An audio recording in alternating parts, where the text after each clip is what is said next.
고린도전서 말씀 계속 봅니다. 고린도 교회에 여러 가지 문제가 있는데요. 오늘은 법적인 소송 문제 또 성적인 음행 문제 관련된 말씀을 좀 보도록 하겠습니다. 5장과 6장은 이렇게 구성이 되어 있는데요. 5장 1절부터 13절은 음행의 문제를 다루고 있고요. 그 다음에 6장 1절부터 11절은 법정 소송 문제를 다루고 있어요. 그리고 다시 6장 12절에서 20절에 보면 성적 음행 문제의 본질에 대한 말씀을 하고 있거든요.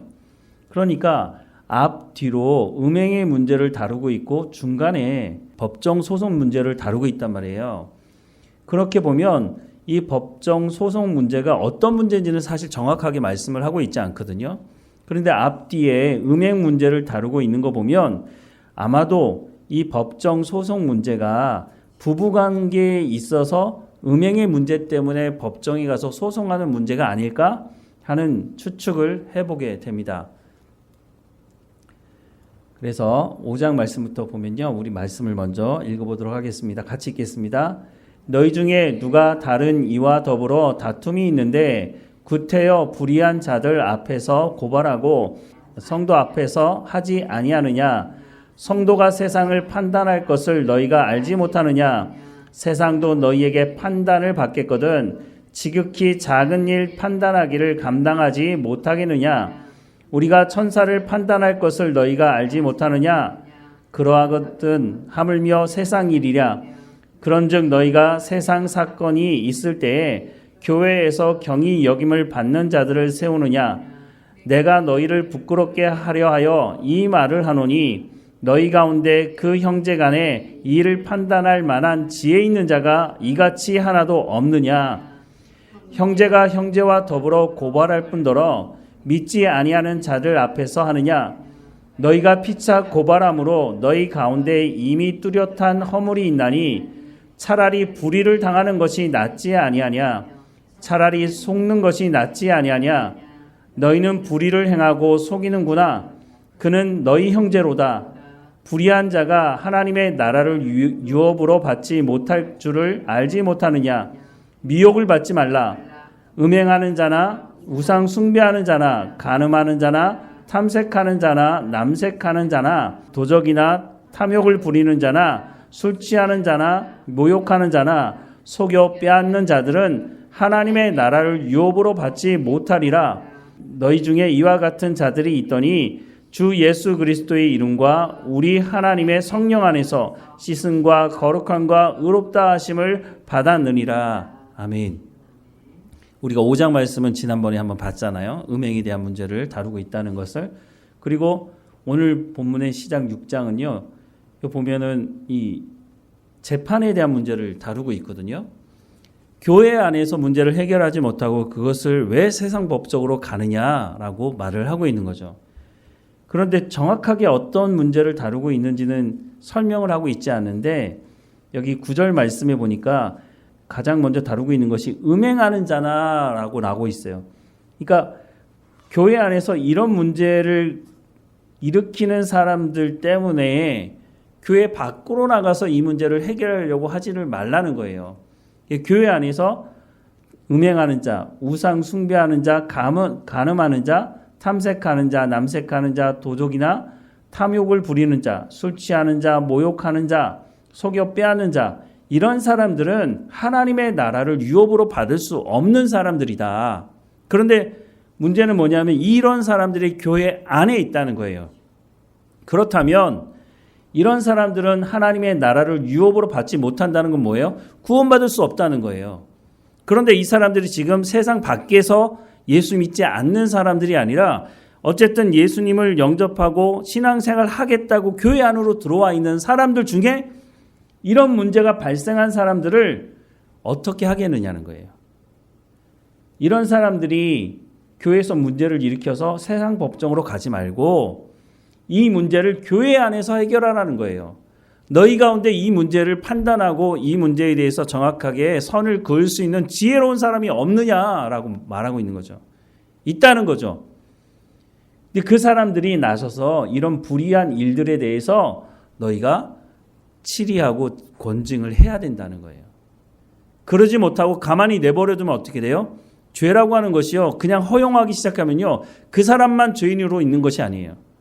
그 죄가 허용이 되면요, 다른 사람들도 그 죄의 영향력 아래 있게 되거든요. 그러니까 그 문제를 해결하는 데 있어서 교회 안에서 그 문제를 해결해야 한다라고 하는 것을 얘기하죠. 여러분 주변에 교회 문제를 가지고 세상 법정으로 나가서 문제를 해결하려고 하는 모습을 보신 적이 아마 있을 것 같아요. 저도 제가 있었던 교회에서 이런 일이 있었어요. 은퇴하는 목사님이 있고 새로 오신 목사님이 있는데 여기에 갈등이 생기면서 교회가 완전히 반쪽이 났어요. 그러면서 서로 고소하고 난리가 아니었거든요. 근데 그 한가운데 제가 있다가 나오긴 했는데 정말 뭐 어떻게 말해야 할지 모르겠어요. 예배 시간에 예배를 집중할 수가 없어요. 예배를 방해하고. 그러니 성도들은 또 어떻겠어요? 막 소리 지르고 밖에서 뭐 플랜카드 들고 뭐 불법이다 뭐다 해가지고 거기서 끝나지 않고 세상 법정으로 고소하고. 그래서 저도 뭐 그 교회에 있었으니까, 부목사로 있었으니까 저도 그 법정에 쓰지는 않았지만 변호사한테 뭔가 얘기를 해야 되기 때문에 그 변호사를 만나가지고 그렇게 얘기하기도 했거든요. 근데 이게 금방 끝나질 않아요. 돈도 들어가, 뭐 변호사 비용이나 이런 것도 들어가지만 그런 게 문제가 아니라 교회가 너무너무, 그러니까 이게 교회인가? 교회가 정말 이래야 되나? 이런 생각이 들 정도로 너무너무 뭐라고 해야 되나요? 정말 이루 말할 수 없는 고통이 교회 전체를 감싸고 있는 걸 보게 돼요. 그러니까 사도 바울이 왜 교회 문제를 가지고 세상 법정으로까지 가려고 하느냐. 이게 앞뒤로 보면 이제 음행에 대한 문제인 것 같은데, 부부가 정상적으로 하나님의 말씀을 듣고 순종하며 아름다운 가정을 이루어야 되는데, 아마도 앞에 5장 말씀도 보면 아버지와 아들이 한 여자에게 들어가고, 또 이제 뒤에도 이제 음행에 대한 부분이 나오고, 그 뒤에는 이제 결혼에 대한 문제도 좀 다루고 있는데요. 바람을 피는 거죠, 쉽게 말해서. 그랬을 때 그 문제를 교회 안에서도 어떻게 해결할 것인지에 대한 말씀을 해주고 있는 거예요. 그 사람이 예수 믿는 사람으로 교회에 들어왔다면 그건 죄니까 허용해주면 안 된다는 거예요. 그래서 그 부분에 대해서 회개하고 돌아올 수 있도록 치리하고 권징하라는 거예요. 근데 치리하고 권징할 때 어떻게 하라고요? 사랑하는 마음으로 해야 된다는 거예요. 너는 죄인이고 너는 그래도 그러니까 너는 나쁜 놈이야. 이렇게 낙인 찍기 위해서 권징을 하는 것이 아니고, 하나님께서 이렇게 말씀하셨는데 이렇게 하지 못했으니 당신이 회개하고 돌이킬 수 있도록 우리가 기회를 주는 것이다. 그래서 그에 대한 대가를 지불하라고 성찬에 참여하는 것을 미룬다든가, 대표 기도를 하지 못하게 한다든가, 이런 여러 가지 우리 헌법에는 7개의 단계가 있거든요. 그렇게 권징을 할 때 그거를 받는 사람들은요, 겸손하게, 그래 내가 이 죄가 있는데 교회에서 나에게 이 정도로 죄의 대가를 지불하라고 하니 내가 회개하면서 그것을 충분히 지불하겠습니다 라고 할 때에 그 사람이 하나님의 나라의 유업에서 배제되지 않을 수 있다는 거예요. 이 말씀을 지난주에도 말씀을 드렸지만 마태복음 18장에서 예수님께서 이 한 장 전체를 통틀어서 교회를 거룩하게 만들 수 있도록, 죄가 교회 안에 머물지 못하도록 권징, 치리를 해야 한다. 그리고 그 치리를 할 때에 하나님도 그 자리에 함께 하신다라고 하는 것을 말씀하고 있다는 것을 말씀드렸잖아요.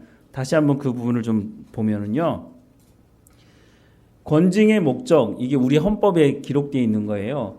하나님의 영광과 권위를 위하여 범죄를 미연에 방지하고 교회의 신성과 질서를 유지하고 범죄자의 회개를 촉구하여 올바른 신앙생활을 하게 함을 그 목적으로 한다라고 되어 있어요. 마태복음 18장 말씀을 다시 한번 보면요, 전체가 이렇게 이루어져 있는데요.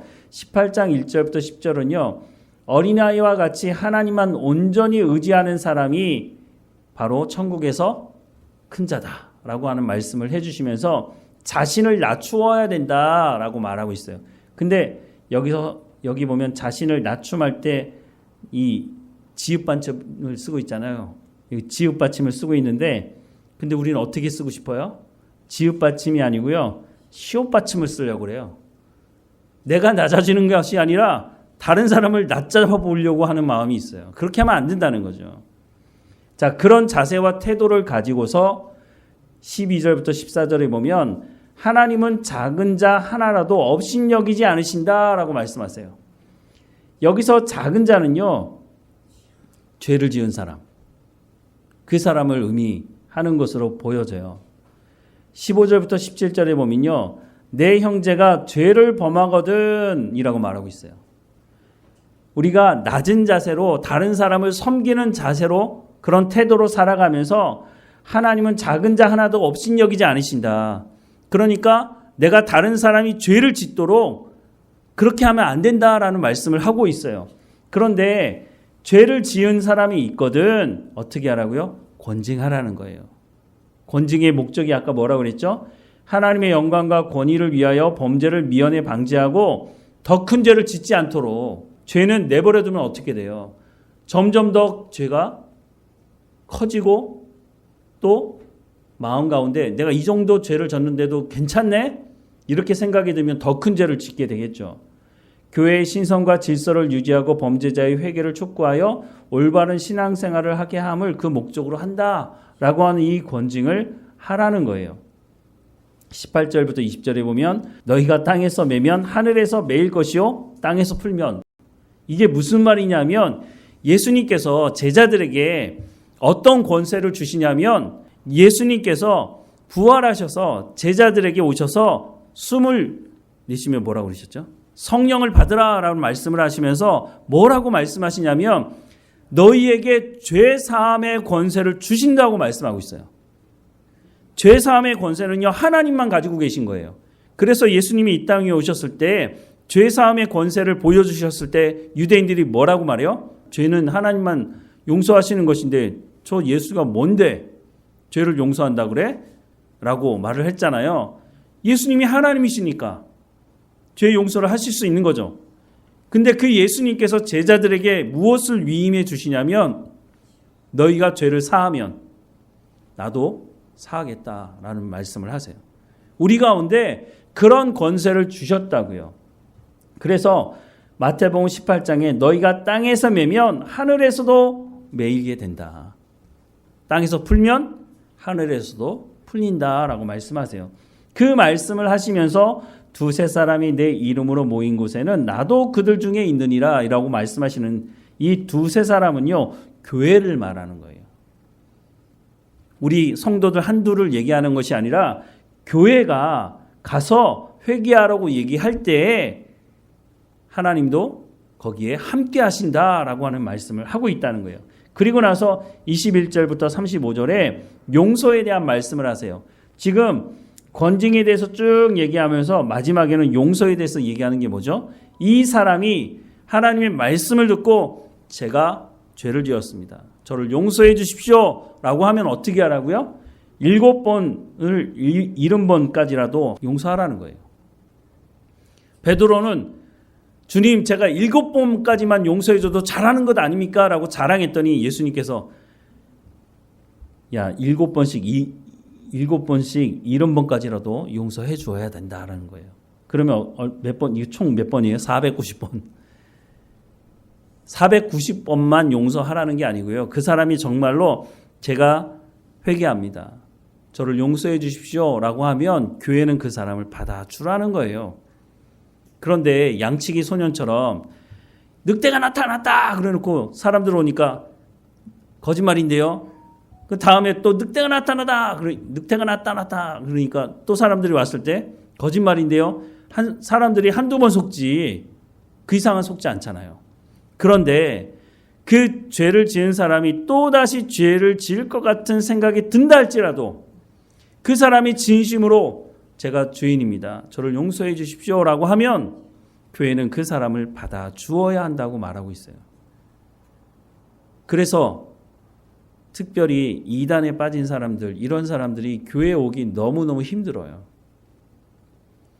사람들이 입을 닫고 있어야 되는데 그 사람이 뭐 이단에 갔다 왔다 뭐 했다 조금만 뭐 이렇게 하면 저 사람이 이단에 갔다 와서 그런 거라 이런 식으로 얘기하니까 이단에 빠졌던 사람들이 기존 교회에 다시 와서 신앙생활 하는 게 쉽지 않아요.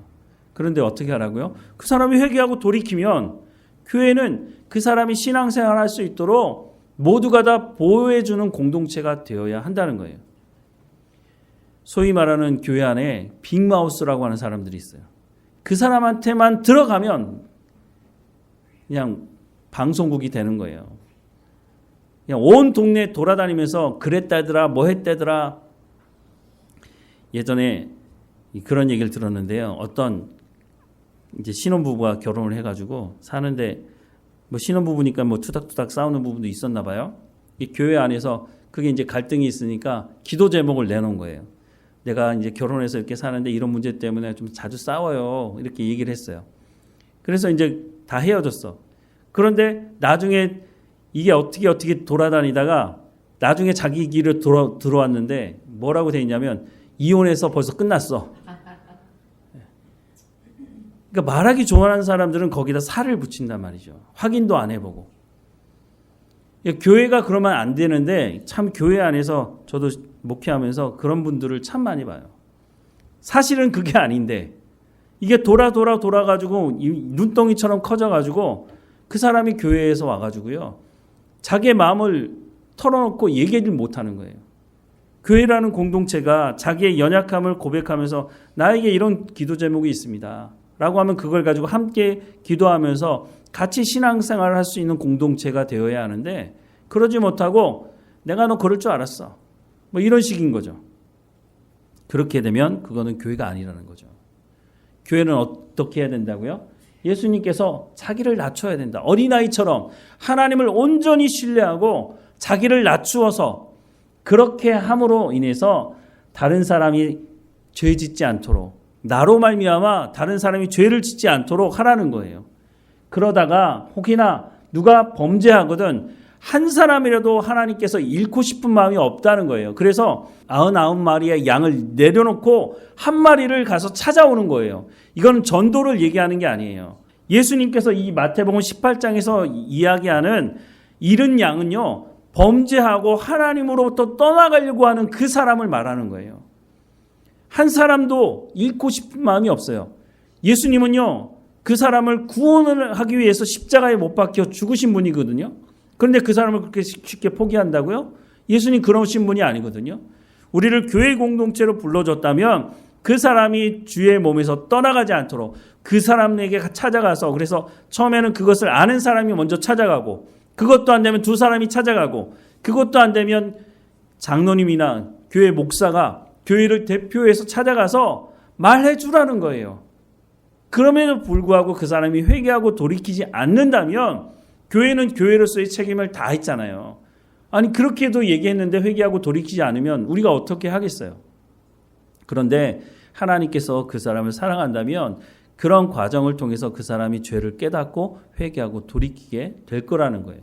하나님은 그 사람을 잃어버리고 싶은 마음이 없으시기 때문에 그래서 우리에게 낮은 자세로 교회 안에서 그 사람을 품을 수 있는 사랑의 마음을 가지고 가서 권면하고 이야기하고 회개하고 돌이킬 수 있도록 하라는 거예요.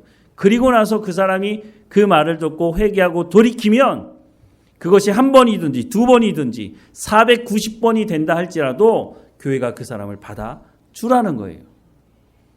교회 안에서 문제를 해결할 수 있는 기능이 충분히 있다는 거죠. 그런데 이거를 교회에서 요즘은 사용하지 않죠. 왜냐하면 교회에서 그렇게 하면요, 이 사람이 다른 교회를 가버려요. 그러면 그 교회 가가지고 그냥 아무것도 묻지 않고 받아주니까. 제가 예전에 있던 교회에 다른 교회에서 문제가 있었는데 이분이 이 교회에 와가지고 장립을 하지 않은 상태에서 그 투표하고 막 이런 과정에서 누가 담임 목사님한테 전화를 했나 봐요. 그 교회에서. 그런 소식이 듣고 이 사람이 거기서 장로가 된다는 얘기를 듣고 이 사람이 이 교회에서 이런 문제가 있었다고 하는 것을 이 목사님한테 전화를 했나 봐요. 그래서 이 목사님이 그 장로님 될 분을 와서 얘기를 하니까 그걸 지금까지 숨기고 살았던 거죠. 그래서 그분이 장로가 되지 못하고 교회를 떠나게 됐는데 그 교회에 있을 때 그게 어떤 문제인지 저는 자세히 모르지만 그것이 그 교회에서 심각한 문제였다면 그 교회에서 치리했을 때 그걸 받아들이고 회개하고 돌이켰어야 되는 거예요. 그런데 그러지 않고 그 문제를 해결하지 않고 다른 곳으로 와가지고 자기가 뭐 전혀 문제가 없는 사람처럼 그렇게 살다가 이제 장로가 되려고 하니까 하나님이 장로가 되길 원하시지 않으셨던 것 같아요. 그러니까 그렇게 연락이 와서 결국은 사람을 속인 거잖아요. 그 사람도. 그런데 그 사람이 그 자리에서라도 제가 잘못했습니다. 예전에 그 교회에서 그런 문제가 있었는데 내가 그걸 해결하지 못하는데 내가 그 교회 가서 해결하고 오겠습니다. 라고 했다면 오히려 이 사람에게 더 전화위복이 되지 않겠어요? 그런데 많은 사람들이 그걸 또다시 덮으려고 하고 뭐 교회가 여기밖에 없어? 하고 또 다른 교회로 다른 지역으로 옮긴다는 거죠. 그럼 평생 그 사람은 그렇게 살아가게 된다는 거예요.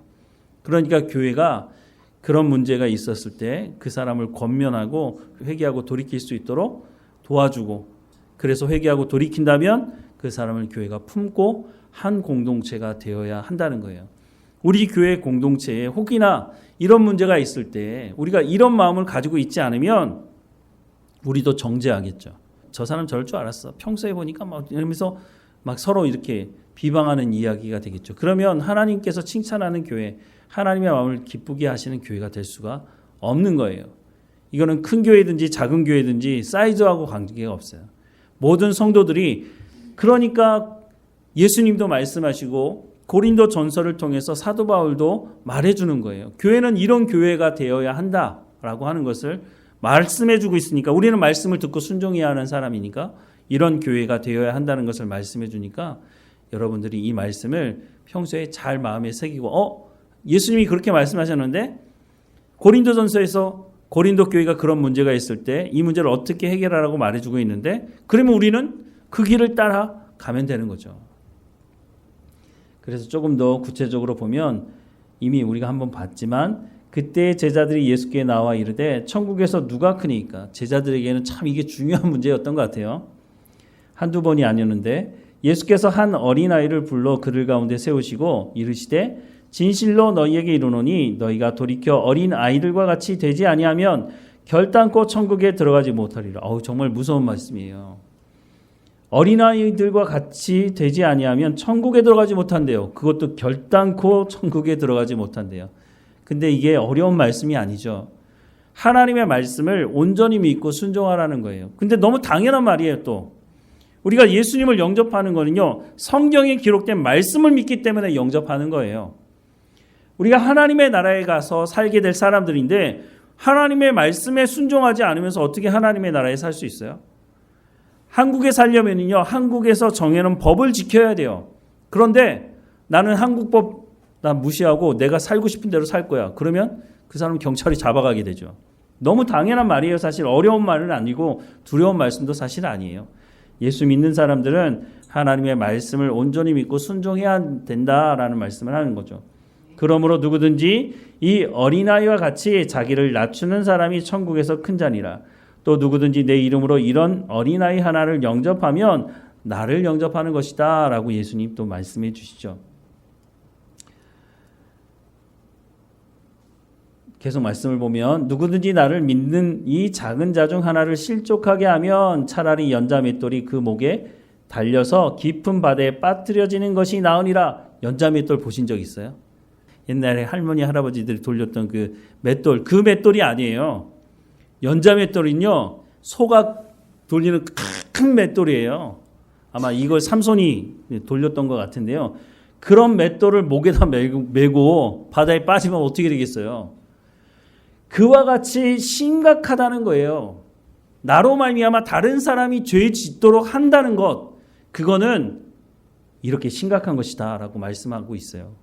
그러니까 그렇게 하지 말라는 것이죠. 실족하게 하는 일들이 있음으로 말미암아 세상에 화가 있도다. 실족하게 하는 일이 없을 수는 없으나 실족하게 하는 그 사람에게는 화가 있도다. 우리가 살다 보면 그럴 수 있는 경우가 있을 수 있다는 거예요. 그럼에도 불구하고 그러면 안 된다는 거예요. 우리가 깨어 있으면 이렇게 안 할 수 있겠죠. 만일 내 손이나 내 발이 너를 범죄하게 하거든 찍어내버리라. 장애인이나 다리 저는 자로 영생에 들어가는 것이 두 손과 두 발을 가지고 영원한 불에 던져지는 것보다 나으니라. 우리가 장애인으로 천국 들어가는 게 차라리 낫다는 거예요. 내가 다른 사람을 범죄하게 하는 것이 있다면 차라리 그걸 찍어내버리라고 할 정도로 이게 심각한 문제라고 하는 거예요. 그래서 결국은 교회 안에 거룩함을 지킬 수 있도록 해야 한다라고 말씀을 하고 있는 거죠. 12절에 너희 생각에는 어떠하냐? 만일 어떤 사람이 양 100마리가 있는데 그 중에 하나가 길을 잃었으면 그 99마리를 산에 두고 가서 길 잃은 양을 찾지 않겠느냐? 이 말씀만 보면요, 전도해야 된다고 그렇게 많이 저도 들었거든요. 근데 이 18장에서 이 말씀은 전도에 관련된 말씀이 아니에요. 교회 안에 공동체 안에 이미 들어와 있는 사람을 잃어버리지 말라는 거예요. 이 사람이 이사 가서 다른 교회로 옮기고 그런 얘기를 하는 게 아니에요. 그 사람이 구원에서 탈락되지 않도록 그 사람이 하나님 앞에 범죄했거든 그 죄의 문제를 해결할 수 있도록 도와주라고 하는 말씀이라고 하는 거죠. 진실로 너희에게 이르노니 만일 찾으면 길을 잃지 아니한 99마리보다 이것을 더 기뻐하리라. 한 영혼이 천하보다 귀하다고 말씀을 하는 거예요. 여기서 잘못 읽으면 99마리는 그러면 하나님께서 관심이 없는 거냐? 그 말씀을 하는 게 아니라는 거예요. 이와 같이 이 작은 자 중에 하나라도 잃는 것은 하늘에 계신 너희 아버지의 뜻이 아니다. 그렇죠. 예수님이 이 한 영혼을 구원하시기 위해서 십자가에 못 박혀 죽으셨으니까. 내 형제들아 죄를 범하거든, 이게 구체적으로 얘기하죠. 가서 너와 그 사람과만 상대하여 권고하라. 만일 들으면 내가 내 형제를 얻을 것이요. 만일 듣지 않거든 그냥 끝내지 말고 한두 사람을 데리고 가서 두세 증인의 입으로 말마다 확증하게 하라. 만일 그들의 말도 듣지 않거든 교회의 말을 하고, 이 교회 이제 교회 대표들을 말하는 거죠. 교회의 말도 듣지 않거든 이방인과 세리와 같이 여기라라고 말씀을 하고 있어요. 교회가 이 죄를 계속 품고 있을 수는 없어요. 왜냐하면 이 죄가 계속 교회 안에 있으면 다른 사람들도 그 죄를 지을 수가 있어요. 우리도 보통 그럴 때가 있어요. 왜 나만 잡아요? 저 사람도 잘못했잖아요. 교통 신호 어기고 자동차 운전하고 막 그랬을 때 딱 한 차만 잡지 여러 차를 잡을 수가 없잖아요, 경찰이. 그러면 뭐라 그러죠? 아니 저 앞에 가는 사람 저 사람 안 잡고 왜 나만 잡냐고 그렇게 얘기를 할 때가 있잖아요. 교회 안에 죄를 허용하면 안 된다는 거예요. 그래서 그 사람에게 계속 얘기했는데 회개하고 돌이키지 않으면 그 사람을 어떻게 해요? 출교시키라는 거예요. 그 사람을 위해서도 교회를 위해서도 그렇게 해야 한다고 하는 거죠.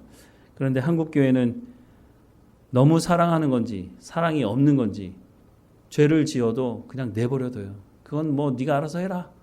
교회 공동체가 해야 될 일이 아니라고 하는 거예요. 근데 쉬운 문제는 아니에요. 사랑하는 마음으로 권징을 할 뿐만 아니라 아까도 말씀드렸지만 권징을 받는 사람도 사랑의 마음이 있지 않으면요. 이것 봐라. 나한테 이렇게 해. 너 두고 보자. 근데 그런 교회들이 꽤 있어요. 특별히 장로님들을 이렇게 권징을 할 때요. 어떤 장로님들은 이를 바득바득 갈아요. 너 나한테 이렇게 했지? 너 두고 보자. 이를 바득바득 갈고 있다가 기회가 될 때 목사를 쫓아내든지 그렇게 하는 교회들도 있는 걸 봐요. 그거는 교회 공동체를 스스로 깨는 거예요. 이런 문제는 예수님께서 이렇게까지 말씀하셨는데 그 문제를 제대로 해결하지 않으면 과연 하나님의 심판대 앞에 섰을 때 착하고 충성된 종이라고 얘기를 하겠습니까? 그러지 않으시겠죠. 18절 이하에 진실로 너희에게 이르노니 무엇이든지 너희가 땅에서 매면 하늘에서도 매일 것이요 무엇이든지 땅에서 풀면 하늘에서도 풀리리라. 너희에게 우리에게 주신 권한이라는 거예요. 진실로 다시 너희에게 이르노니 너희 중에 두 사람이 땅에서 합심하여 무엇인지 구하면 하늘에 계신 내 아버지께서 그들을 위하여 이루게 하시리라. 어떻게 해요? 교회 공동체를 거룩한 공동체로 만드는데 하나님 함께 하시겠다는 거예요. 그래서 두세 사람이 내 이름으로 모인 곳에는 나도 그들 중에 있느니라 라고 말씀을 하시는 거죠. 21절 이하의 말씀에 보면요. 1만 달란트 빚진 자를 말해요. 1만 달란트를 지금 계산하면 요즘 금값이 장난 아니죠.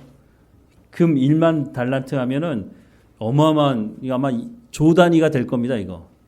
제가 얼마 전에 저희 집사람이 금 1kg가 얼마냐고, 그래서 옛날에 계산해 본 기억이 있어가지고 한 5천만 원 할 건데? 라고 하고 요즘 금값을 제가 몰라가지고 계산을 요즘 컴퓨터에 들어가면 그 계산하는 게 있잖아요. 계산을 했더니 제가 정확한 건지 모르겠는데 1kg 하여튼 넣었는데 1kg가 1000g이잖아요. 1000g 딱 넣었더니 1억 3,500인가? 와, 금 사둘 걸 그랬어요. 1만 달란트 하면 이거는 보통 사람이 갚을 수 있는 게 아니에요. 아무리 부자도 사실 이거 갚을 수가 없죠. 그 당시로서는. 지금은 조 단위를 가지고 있는 부자들도 있지만 그 당시 예수님 당시에 조 단위를 가지고 있는 부자가 있었을까요? 갚을 수 없는 거예요. 그런데 주인이 이걸 탕감해 줬단 말이에요. 얼마나 감사해요. 그런데 이 사람이 나가서 어떻게 해요? 100데나리온 빚진 사람을 잡아가지고 감옥에 가둔단 말이에요. 100데나리온은 3개월 정도 월급 받게 되지 않거든요. 3개월치 월급도 적지 않지만 1만 달란트 탕감받은 사람이 어떻게 100데나리온 빚진 사람을 감옥에 가두냔 말이에요. 그래서 주인이 다시 잡아오라고 얘기하잖아요. 그래서 너 이 빚 다 갚기 전에는 너 나가지 못한다. 가두어라 라고 얘기를 하는 거죠. 회개하고 돌이키면 네가 용서함 받았다면 다른 사람을 용서해 줘야 된다는 거예요. 우리가 그래서 주님 가르쳐 주신 기도할 때마다 뭐라 그래요? 그 안에 나를 용서해 주셨으니까 다른 사람도 그 기도를 늘 하면서 우리 가운데 누가 죄를 지었을 때 그 사람이 회개한다고 얘기했을 때 너는 절대 용서 못해 라고 말하는 것은 아니라고 하는 것이죠.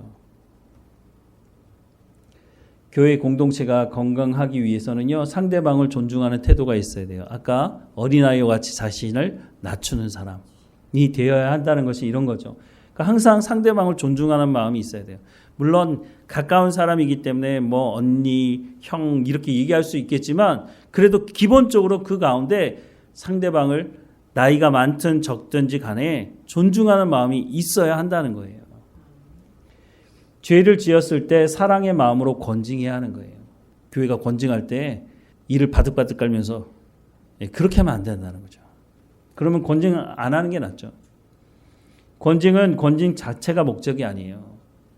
하나님께서 핏값을 지불하고 세우신 교회 공동체를 거룩한 공동체로 세워가기 위해서 하는 것이죠. 다시 한번 말씀을 드리지만 회개하고 용서를 구하면 다시 기회를 주어야 한다는 겁니다. 회개한 사람은 회개에 합당한 열매를 또 맺어야 되는 것은 마땅한 것이겠죠.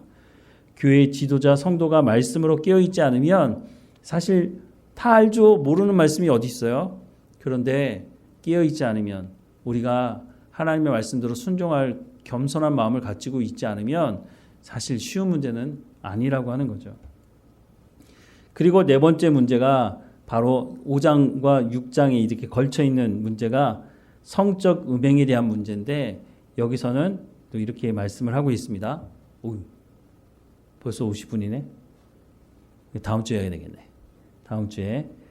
그러니까 앞뒤로 지금 음행에 대한 문제가 있고 중간에 이 법정 소송 문제가 있다는 걸 좀 기억하고 있으면서 다음 주에도 또 잠깐 말씀을 드릴게요. 어쨌든 교회의 가장 본질적인 것은 거룩함을 유지하는 것이거든요. 그러니까 우리 스스로도 범죄하지 않아야 되지만 그 범죄가 드러났다면 그 범죄에 대해서 교회는 반드시 회개하고 돌이킬 수 있는 방편을 생각하고 권면하고 회개하고 돌이킨다면 받아주어야 한다는 것이에요. 정치하는 사람들, 고위 관리직에 있는 사람들 중에 죄로부터 자유로운 사람이 별로 없는 것 같아요. 예전에 국회에서 있는 청문회를 보면서 참 기가 막히다는 생각을 한 적이 있는데요. 요즘에도 자주 등장하는 문제 중에 하나가 뭐냐면요. 위장전입. 그거는 어쨌든 우리나라 법으로서는 그 위장전입을 하게 되면 뭐 벌금도 있고 뭐 형도 때리기도 하고 하는데 그것 자체보다 더 충격적인 게 무엇이었냐면 그 어떤 장관의 청문회를 하는데 그 당시 여당 국회의원인지 모르겠는데 그 사람이 뭐라고 얘기하냐면 제 이름은 생각 안 나는데 여자분이었어요. 국회의원이었는데 뭐라고 그러냐면 위장전이 그게 무슨 큰 죄가 된다고 이런 식으로 얘기를 하는 거예요. 아니 그러면 법에서 그 항목을 지우던가 법에 보면 분명하게 벌금도 때릴 수 있고 그 사람을 감옥에도 보낼 수 있는 걸 명시해놨단 말이에요. 그러면 최소한 그런 자리에 나와서 내가 뭐 자녀들 교육을 위해서 어쩔 수 없습니다. 죄송합니다. 라고 용서를 구하든지 전혀 그런 게 아니라 뭐 나만 그랬어? 뭐 여기 올라온 사람들 중에 안 그런 사람 있어? 그걸 뭐 죄라고 얘기를 해? 이런 식으로 생각하고 말하는 것을 보면서 야, 이거 정말 심각하다. 차라리 그 항목을 없애든지 아니면 그것에 대해서 내가 예전에 그렇게 했는데 죄송하다. 내가 뭐 애들 다 컸으니까 앞으로는 위장 전입할 일이 없겠지만 내가 그때는 그랬는데 정말 내가 부족한 부분이 있고 내가 정말로 용서를 구하고 내가 이 장관이 되면 그것을 커버할 수 있을 정도로 더 열심히 일하겠다. 이렇게 하면 사람들이 오히려 그래 그럴 수도 있지. 자녀 문제인데 자녀 문제 때문에 그런 걱정과 근심을 안 하는 사람들이 어디 있어요. 어떻게 해서든지 내 자녀를 더 잘 가르치고 싶은 마음이 왜 없겠어요. 근데 그걸 법적으로 허용해주면 난리가 나겠죠.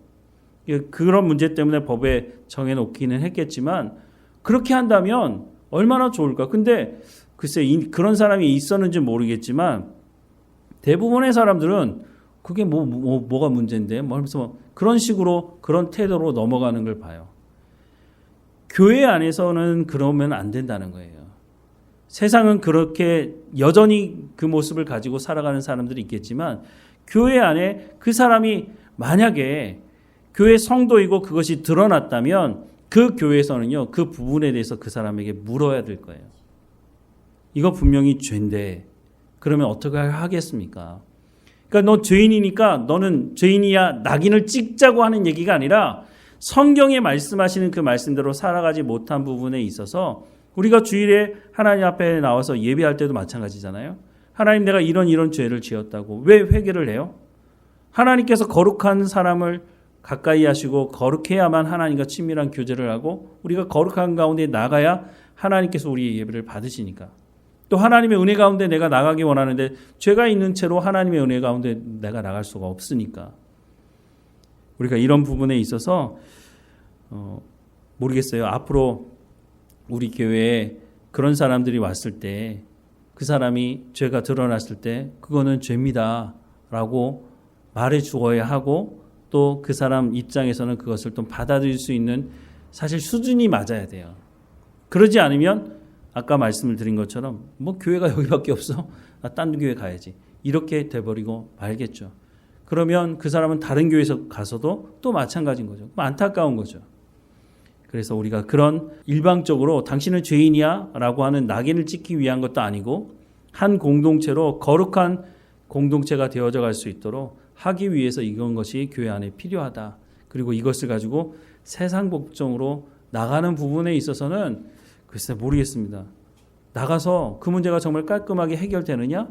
그것도 아닌 것 같고 그 과정 속에서 많은 사람들이 상처받고 교회를 떠나고 이런 문제를 보면서 꼭 해야 되는 문제인가 하는 생각을 해볼 필요는 있지 않을까 하는 생각을 해보게 됩니다. 기도하겠습니다. 사랑하는 하나님, 우리 가운데 지혜를 허락해 주시고 우리가 하나님의 말씀을 먼저 듣고 순종하는 사람이 되게 하셔서 하나님의 거룩한 교회로 부름받은 사람들로 합당한 삶을 살아갈 수 있도록 은혜를 허락해 주옵소서. 우리도 연약한 사람들입니다. 하나님의 말씀대로 순종하며 살려고 하지만 여전히 연약함 때문에 넘어지고 죄 가운데 빠질 때가 있습니다. 우리가 그 죄 가운데 머물러 있지 않게 하시고 하나님의 말씀을 통해서 다시 돌아오며 회개하고 정결한 가운데 거룩한 가운데로 나아갈 수 있도록 은혜를 허락해 주옵소서. 우리 교회가 하나님 보시기에 칭찬 듣고 하나님의 마음을 기쁘게 하는 거룩한 교회로 성장해 갈 수 있도록 모든 성도들 한 사람 한 사람마다 거룩한 하나님의 말씀 가운데로 나가기를 소망하며 말씀 듣기를 사모하며 그 말씀에 순종하는 삶을 살아갈 수 있도록 우리가 혹이나 범죄한 가운데 있을 때 하나님의 말씀을 비추어서 우리가 회개하고 돌이킬 수 있도록 은혜를 허락해 주옵소서. 우리 공동체가 늘 하나님의 마음을 기쁘시게 하는 공동체가 되어질 수 있도록 우리의 발걸음을 인도해 주옵소서. 늘 우리와 함께 하시는 하나님께 감사드리고 예수님의 이름으로 기도드립니다. 아멘.